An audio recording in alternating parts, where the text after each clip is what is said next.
네, 이번 세션은 영국 마이티 그룹에서 오신 현소영 시니어 컨설턴트를 모시도록 하겠습니다. 여러분 큰 박수로 맞이해 주십시오.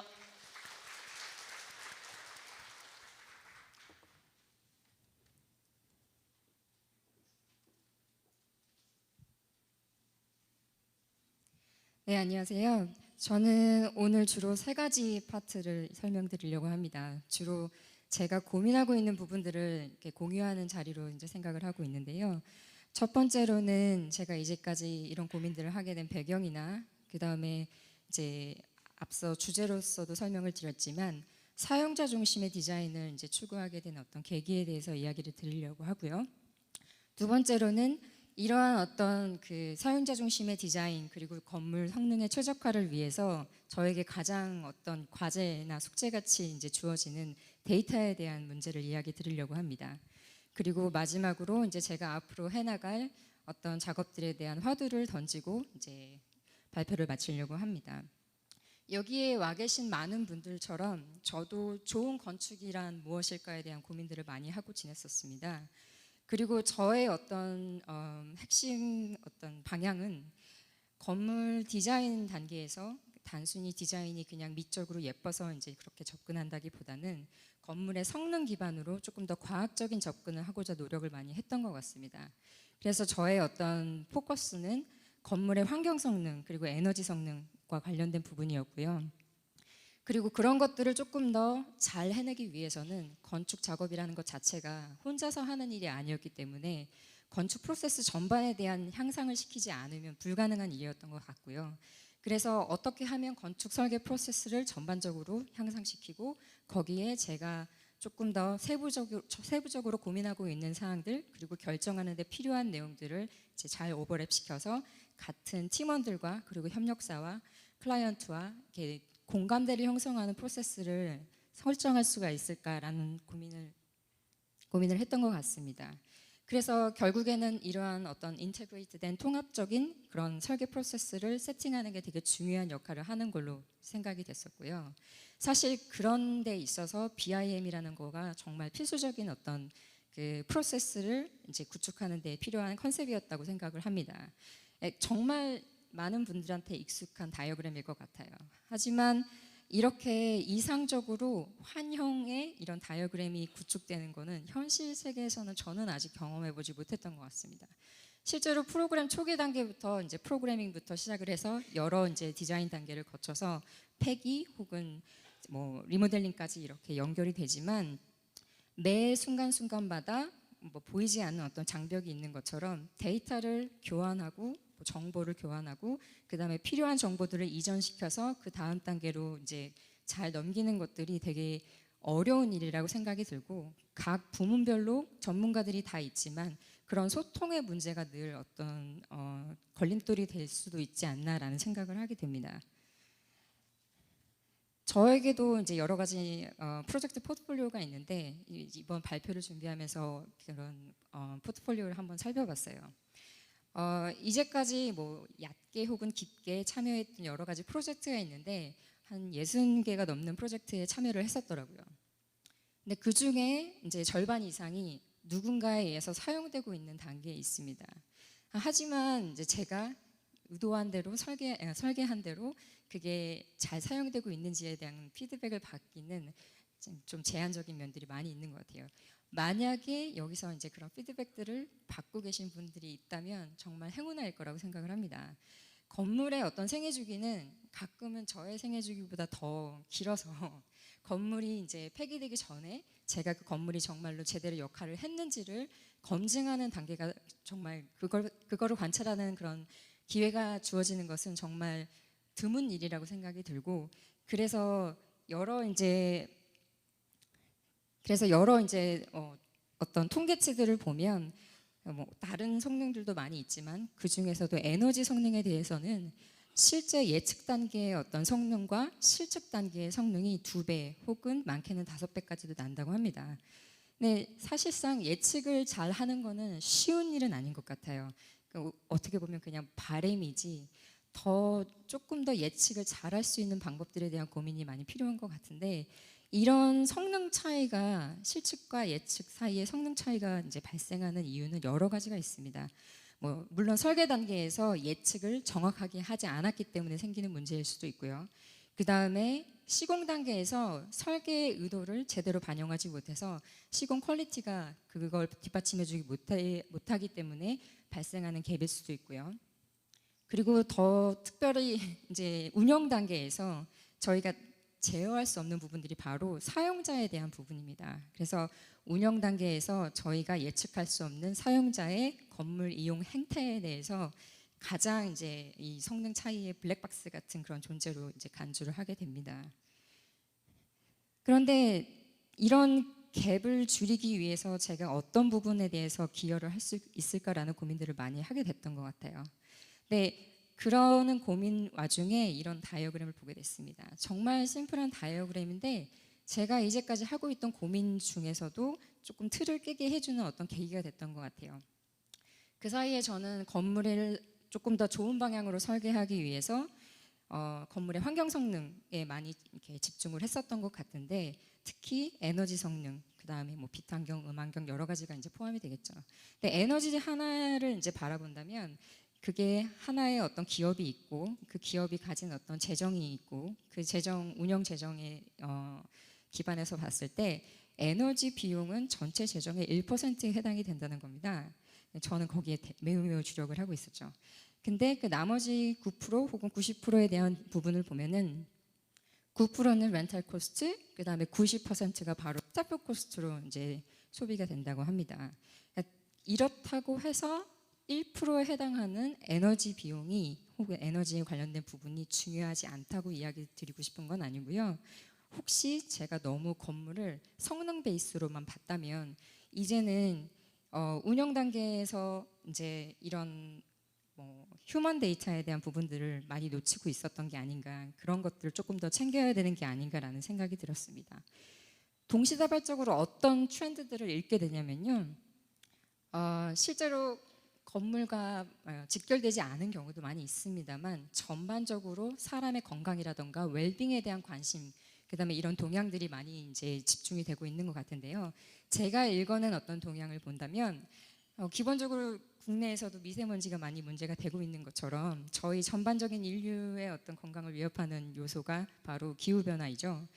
그리고 이제 전반적으로 인구가 고령화되고 있기 때문에 이에 대한 고려도 필요합니다.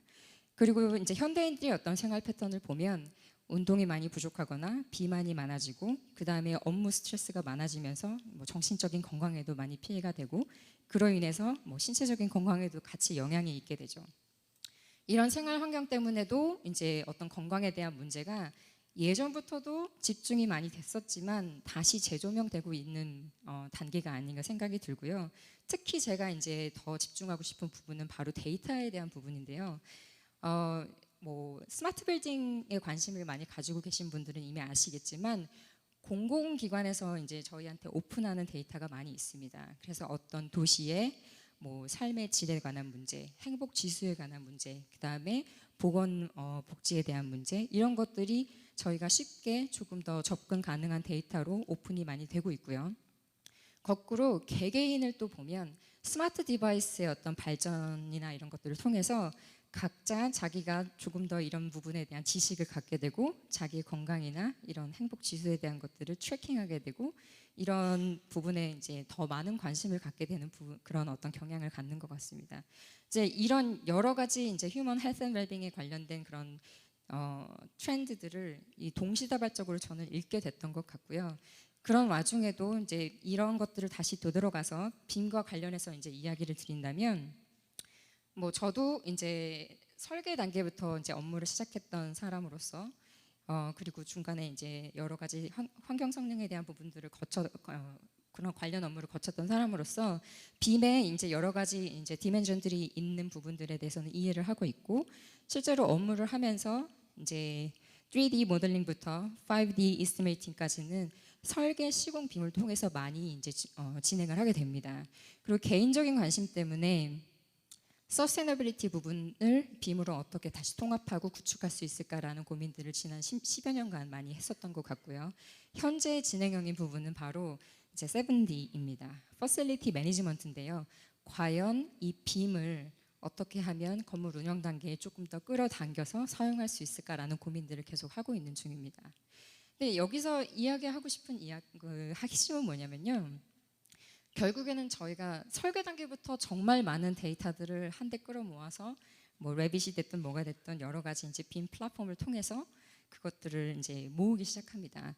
그런데 결국엔 이해를 하고 넘어갔으면 좋겠는 부분은 그 정보 혹은 데이터를 저희가 어떻게 누구를 위해서 얼마나 유용하고 지혜롭게 사용할 수 있을까라는 어떤 의문을 가지고 그런 업무를 해야 되지 않을까라는 생각이 듭니다. 제가 이런 고민들을 마구 하고 있을 때쯤에 이제 운영 단계에 이제 업무를 할 수 있는 기회들이 주어져서 이제 마이티라는 그룹에서 이제 업무를 시작하게 된 지가 이제 1년이 조금 넘었습니다. 근데 제가 처음에 마이티라는 기업에 들어갔을 때 지금 기업에 대한 소개를 드리려고 하는 것은 아니고요. 데이터에 대한 어떤 이야기를 드리고 싶었습니다. 실제로 영국 전역에 한 1,500여 군데의 어떤 사이트를 가지고 건물 운영 단계의 관리를 하고 있는 기업인데요. 근데 그 중에 한 클라이언트를 꼬집어서 이야기를 하면 1년 동안 프리벤티브 메인터넌스 타스크, 다시 말하면 유지 관리에 대한 어떤 항목별 이제 타스크가 이제 2만 건에 가까운 거죠.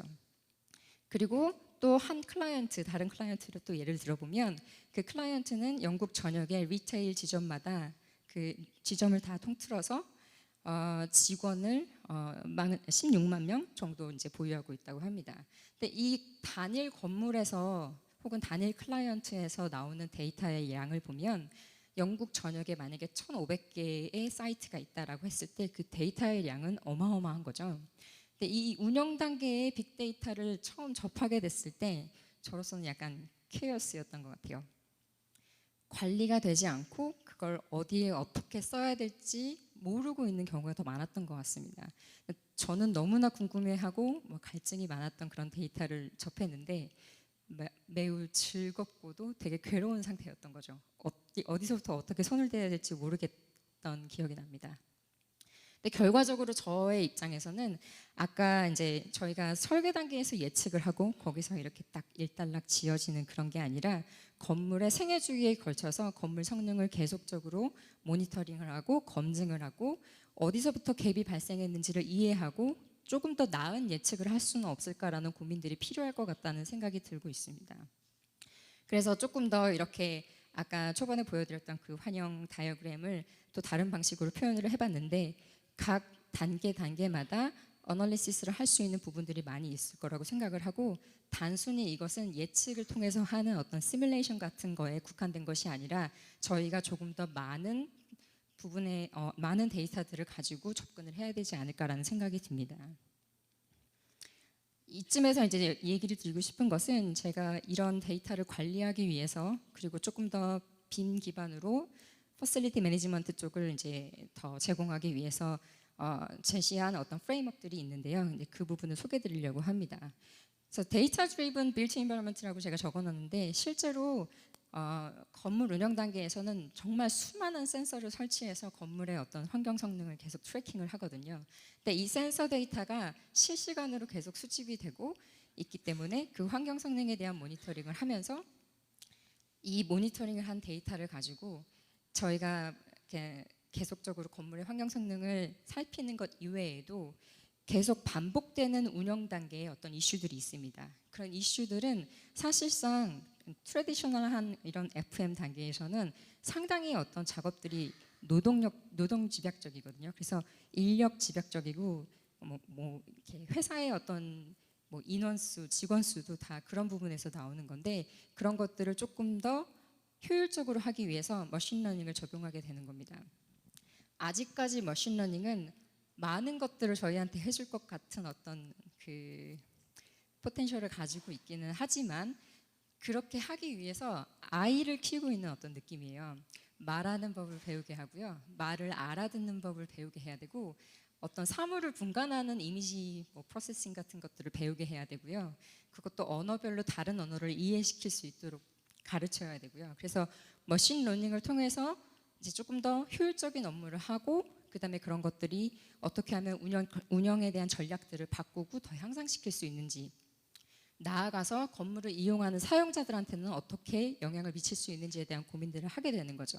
그래서 그 궁극적인 목표는 계속 이제 그 사람에 대한 부분으로 이제 연장이 되는 것 같고요. 네, 이미 2004년도에 가트너에서 여기 나와 있는 대로 Integrated Asset Management System이라는 거를 개발한 적이 있습니다. 그래서 건물을 자산을 관리할 때 이런 부분들이 이제 제시가 되어야 된다고 얘기를 하고 있어요. 그래서 시설 관리, 그다음에 유지 관리, 그다음에 지속 가능성과 에너지 관리, 그다음에 실제적으로 부동산으로서의 어떤 그 임대 수익 관리, 뭐 이런 것들이 다 포함이 되어 있지만 지금 2018년도에 제가 제안하는 것은 이런 기존의 프레임워크 플러스 휴먼 헬스 앤 웰빙에 대한 매니지먼트가 돼야 된다고 제안을 드리고 싶습니다. 이미 많은 분들이 접해 보셨을 텐데요. 혹시 DIKW 피라미드에 대해서 익숙하신가요?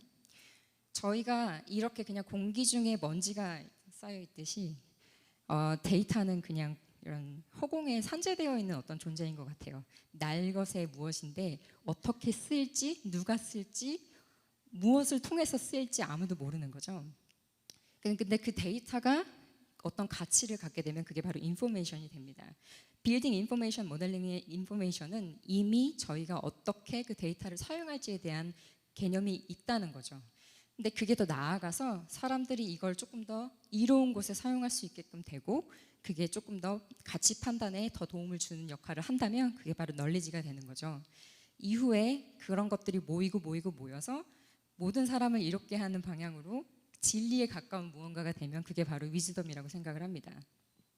근데 이런 것들은 사람의 일대기를 통해서도 뭔가 처음에는 몰랐던 것을 나중에 알게 되는 그런 어떤 절차처럼 데이터도 그렇게 성장을 하게 되는데요.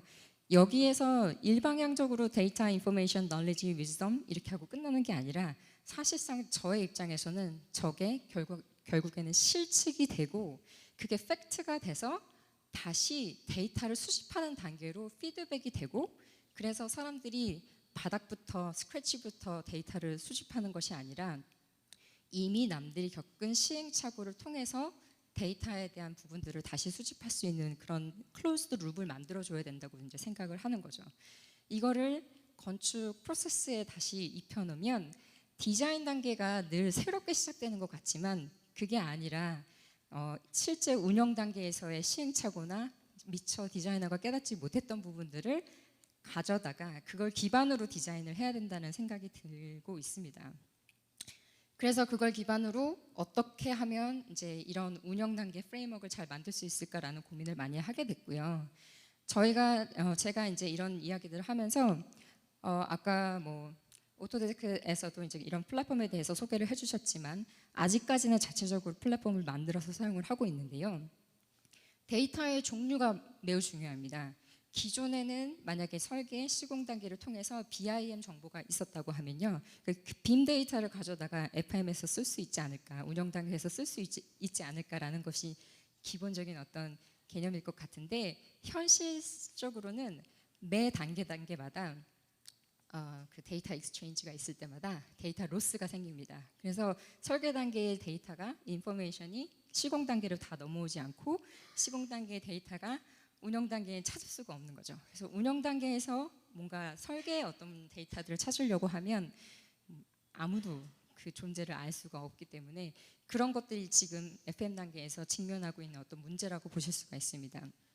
하지만 저는 그런 설계 시공 단계의 빔에 대한 것들을 이전시켜서 빌딩 데이터를 어널리틱스 포털 여기 가운데 이제 적혀 있는 것처럼 어널리틱스 포털 하나의 어떤 클라우드 플랫폼인 거죠. 그 안에 지오메트리와 설계 데이터를 넣고 싶은 거고요.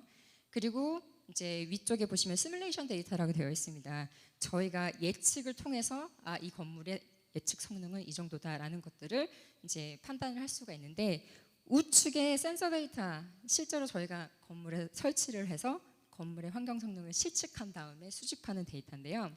이 센서 데이터가 재미있는 부분이 많이 있어요. 운영 단계의 환경 성능을 측정하기 위해서 여러 가지 센서를 이제 접하다 보니까 센서도 오차 범위를 가지고 있고 센서가 측정할 수 있는 여러 가지 파라미터들에 대한 종류들도 되게 중요한 이슈가 될 수 있는데 한 가지 맹점이 뭐냐면 센서는 자기가 설치된 위치에 로컬 데이터만 수집을 하게 됩니다. 센서를 수만 개를 설치하지 않는 한 저희가 분명히 놓치고 있는 부분들이 생기게 되어 있죠. 이런 실측 데이터를 기반으로 조금 더 견고하게 시뮬레이션을 하고 예측을 한다면 저희가 센서 데이터를 수집하지 못하는 것들을 이제 시뮬레이션을 통해서 이제 예측을 할 수 있게 되는 부분인 거죠. 단순히 디자인 단계에서 되게 레벨 오브 디테일이 낮은 그런 시뮬레이션을 하자는 것이 아니라 실측 데이터를 기반으로 해서 조금 더 실질적인 시뮬레이션을 할 수 있는 어떤 가능성이 열리게 됩니다. 그리고 이제 마지막으로 아래쪽에 휴먼 데이터라고 되어 있는데 이 부분이 가장 중요한 부분인 것 같아요. 만약에 그냥 저희가 빌딩 데이터와 시뮬레이션 데이터, 센서 데이터만을 가지고 있었다면 이건 결국에는 환경 성능, 건물의 성능에만 집중을 하는 부분이 될 텐데 유저가 어떻게 이 건물에 대해서 느끼고 있는지, 이 건물에서 행복한지, 이 건물을 사용하는데 어떤지 라는 부분에 포커스를 맞추기 위해서 실제로 사용자가 어떻게 느끼는지에 대한 피드백을 이제 저희가 어떤 결정을 내리는데 중요한 어떤 항목으로 반영을 하게 되는 거죠. 그래서 이런 모든 데이터가 서로 다른 종류의 데이터가 하나의 포탈에 모였을 때 저희가 그걸 기반으로 조금 더 나은 결정들을 할 수 있게 되지 않을까라는 것이 저의 바람이었습니다. 분명히 여기에는 아까 앞서서 다른 분들이 이제 설명을 해주신 것처럼 VR과 AR의 어떤 적용도 들어갈 수 있게 되고요. 당연히 이제 이런 유저 피드백에 대해서 직접적으로 응대하기 위해서 머신러닝에 대한 어떤 개념들이 적용이 되고 있습니다. 우선 각각의 데이터에 대해서 간단히 짚고 넘어가고자 하는데요. 빌딩 데이터는 이미 익숙하신 것처럼 각각의 레벨 오브 디테일이 있는 반면 그리고 이제 각각의 스케일이 또 있습니다. 그래서 빌딩부터 플로어, 그다음에 각 실별, 그다음에 그 실별로 설치되어 있는 여러 가지 장비들에 대한 데이터가 다 필요할 거고요.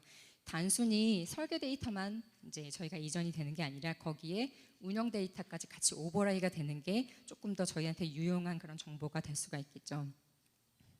그리고 센서 데이터 같은 경우는 제가 지금 우측에 실제 데이터라고 해놓고 5가지 항목으로 분류를 해놨습니다. 한 가지는 뭐 가시적인 부분이나 사람이 그거에 따라서 움직이게 되는 어떤 무브먼트에 관한 부분, 그 다음에 실내 공기질, 그 다음에 열적 환경, 그 다음에 시각적 환경, 빛 환경에 대한 부분이죠. 그 다음에 환경에 대한 부분. 사람들이 이제 어떤 실내 공간에서 살아갈 때, 그러니까 하루에 한 90%의 시간을 실내 공간에서 지낸다고 해요. 그래서 외부의 환경도 되게 중요하지만 실내의 어떤 환경이 되게 중요한 상태이고 실질적으로 이런 어떤 항목들이 사람의 건강에 가장 영향을 많이 미치는 부분이라고 생각을 합니다. 평소에 환경이 나쁜지를 잘 모르죠.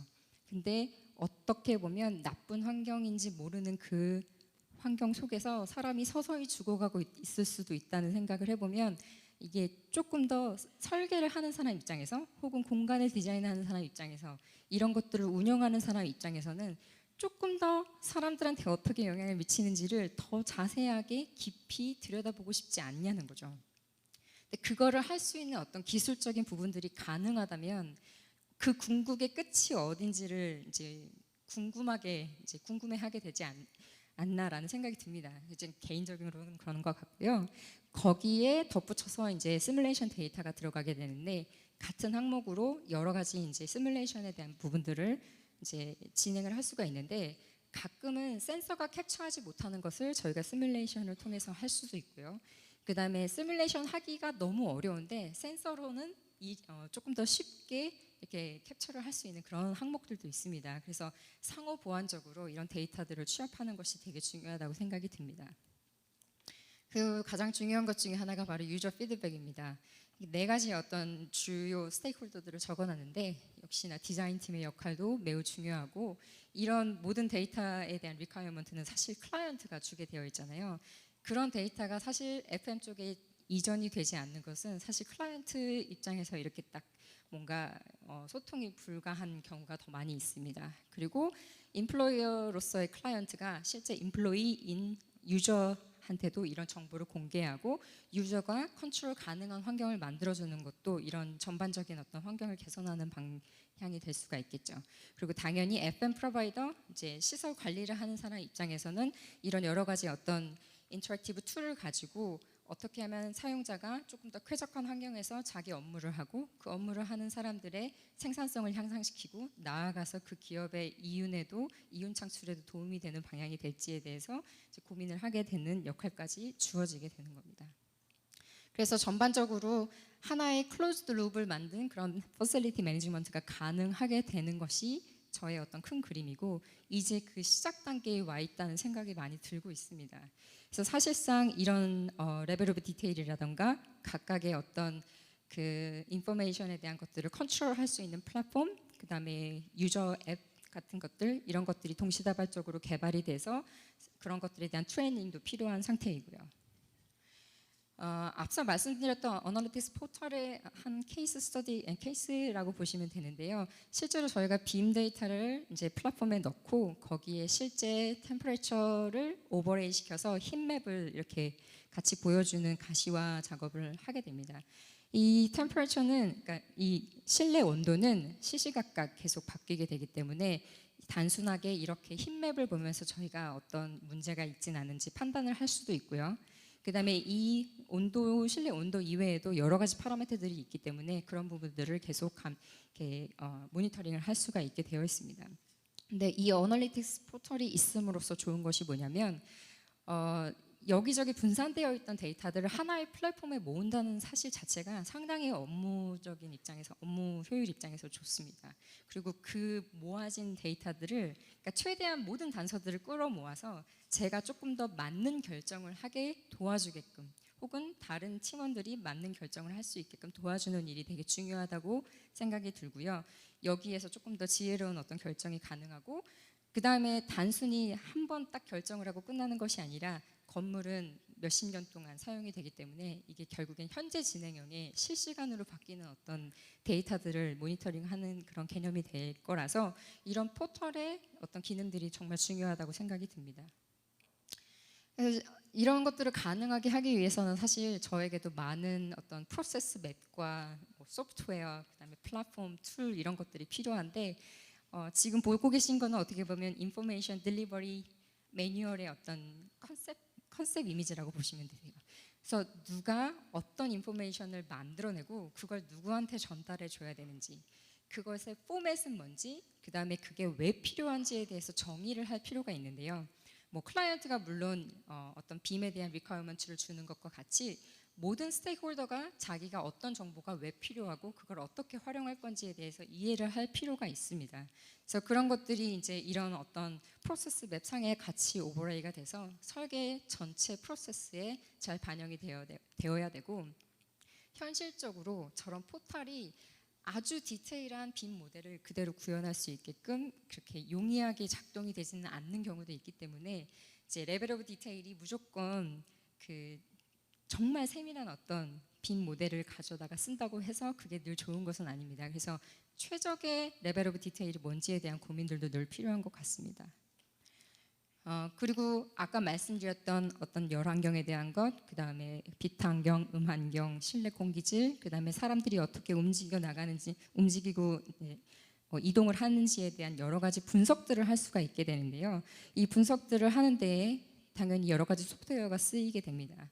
사실 이런 소프트웨어들은 에너지 측면을 고민하자면 또 더 다양한 소프트웨어들이 이제 사용이 되는데 앞에서 말씀드린 5가지 주요 항목들을 위해서는 또 이제 오토데스크 기반의 어떤 툴들 외에도 기본적으로 환경 분석 툴들이 다 이제 어떤 포맷이나 이런 것들이 오토데스크에서 이제 생성할 수 있는 그런 기반으로 되어 있기 때문에 호환성 부분에서는 이런 식으로 플로우 맵이 만들어지게 됩니다.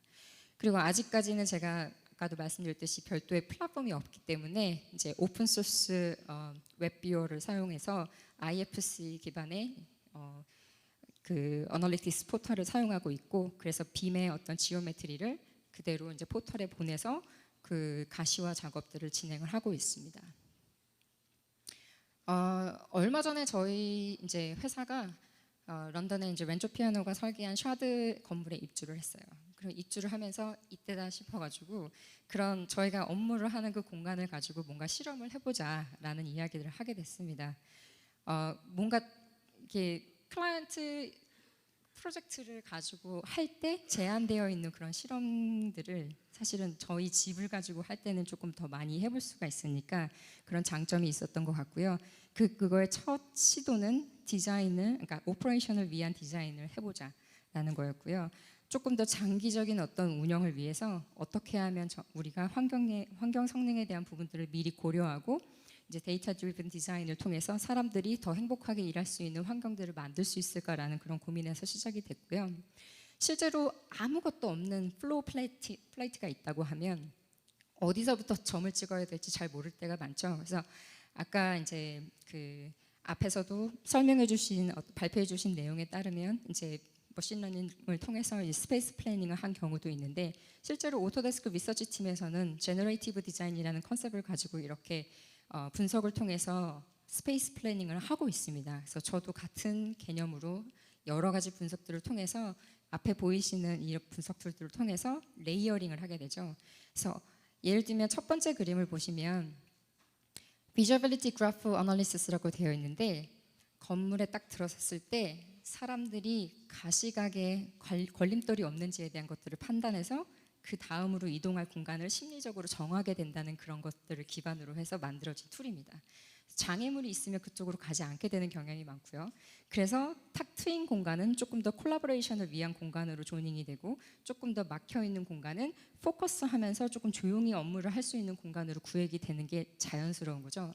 근데 그것들을 조금 더 이제 머신러닝 기반으로 분석을 해서 그거 안에서 이렇게 어느 공간이 콜라보레이션을 위한 공간이고 어떤 공간이 포커스 존으로 이제 구획되는 것이 좋은가라는 것들을 분석해주는 툴입니다.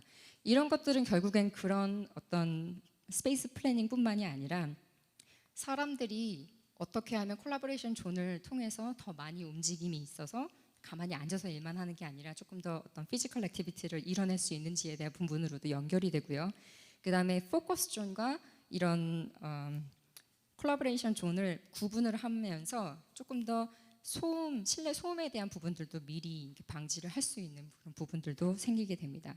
우측에 보면 흔하게 보실 수 있는 데일라이팅 어널리시스 결과인데 이런 것들을 통해서 실제로 사람들이 업무를 하면서 얼마나 자연광에 노출될 수 있는지 혹은 너무 익스트림한 그런 데일라이팅에 노출되지는 않는지 이런 것들을 통해서 자리 배치는 어떤 식으로 되는 게 좋은지 그리고 그렇게 데이타임 동안에 자연광에 노출되는 그런 부분들이 실제로 이 사람의 전반적인 삶에 어떻게 도움이 되는지에 대한 그런 심리적인 부분까지도 같이 분석을 할 수 있는 어떤 기회들을 열어주는 그런 시작 지점이라고 보면 되겠습니다.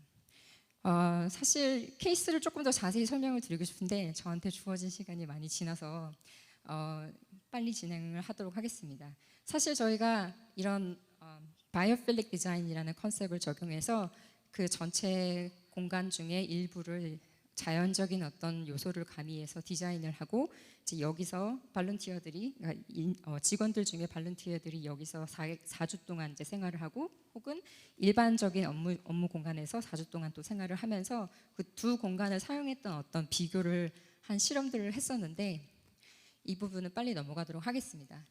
그래서 저희가 그 실험을 통해서 휴먼 데이터와 환경 데이터, 시뮬레이션 데이터를 모아서 여러 가지 분석들을 진행을 했었고요. 근데 가장 중요한 부분들은 이 분석들을 통해서 저희가 어떻게 이 환경을 더 향상시킬 수 있는 방향에 필요한 단서들을 찾을 수 있는지에 대한 것이 가장 중요한 부분인 것 같고 실질적으로 거기에 이제 인볼브가 됐던 여러 발런티어들이 직원들이 서베이에 참여를 해서 자기의 만족도라던가 향상시키고 싶은 부분 이런 것들을 제안을 해줬었는데 사실상 이런 부분들이 내가 실험을 당하고 있다라는 어떤 입장에서 생각이 되기보다는 앞으로는 웨어러블 테크놀로지를 통해서 조금 더 휴먼 데이터를 자연스럽게 추출하고 이 사람이 실험에 대한 혹은 모니터링에 대한 어떤 그런 강박이 없이 자연스럽게 자기가 생각하고 있는 어떤 감정이나 혹은 사고방식에 대한 것들을 직접적으로 표현하거나 혹은 그런 데이터를 추출할 수 있는 방향으로도 휴먼 데이터 컬렉션에 대한 부분들이 고민이 되고 있는 중입니다. 그래서 결과적으로는 이런 디자인 단계에서 생성된 여러 가지 데이터들을 다시 이제 측정을 통해서 평가를 하고요. 그 평가된 것을 통해서 다시 디자인에 피드백을 하고 그렇게 해서 디자인안이 계속 진화할 수 있는 방향으로 어떤 시스템을 만들고 싶은 것이고요. 거기에 필요한 여러 가지 이제 자동화 어떤 시스템 같은 것들은 머신러닝을 통해서 진행을 하고 싶은 거고 운영 단계에서 그런 것들을 좀 더 검증해 나가면서 거기에서 얻은 지혜를 가지고 다시 디자인을 할 수 있는 기회들을 더 많이 열어보고 싶은 생각이 많이 들고 있습니다. 단순히 데이터가 답을 준다고 생각을 하지는 않고요. 이런 머신러닝이 저희가 뭔가 뭐 이상적인 세계를 만들어주는 어떤 인공지능의 그런 뭐 이상적인 세계를 만들어주는 그런 역할을 한다고 보지는 않고 결국에는 모든 지혜는 사람한테서 나오는 것 같거든요. 가장 중요한 것은 이런 공간을 디자인하는 사람 입장으로서 그리고 시공하고 운영하는 사람 입장으로서 어떤 부분에 더 가치를 둬야 될지에 대한 것이 더 중요하다고 생각이 됩니다. 그러니까 저한테는 새로운 화두는 이제 건물 성능 기반에서 이제 사람의 성능 기반으로 더 많이 넘어온 것 같아요. 앞으로는 이런 어떤 프로세스들이 결국엔 사람의 건강, 그다음에 웰빙, 그리고 그 사람의 어떤 행복, 이 사용자 중심의 여러 가지 정량적으로 평가할 수 없는 부분에 대한 가치를 더 추구하기 위해서 노력을 할 것 같고 그래서 휴먼 센터드 디자인 자체가 저의 앞으로의 화두가 될 것 같습니다. 그래서 조금이라도 공감대가 형성이 될 수 있었다면 좋을 것 같고요. 이런 부분들은 사실 제가 뒤늦게 깨달아서 조금 더 이렇게 재밌게 할 수 있는 부분이기도 하지만 오랫동안 많은 건축가들이 노력을 해왔던 그런 부분이라고 생각이 들고요. 좋아하는 어떤 그 글귀와 함께 발표를 마치도록 하겠습니다. 감사합니다.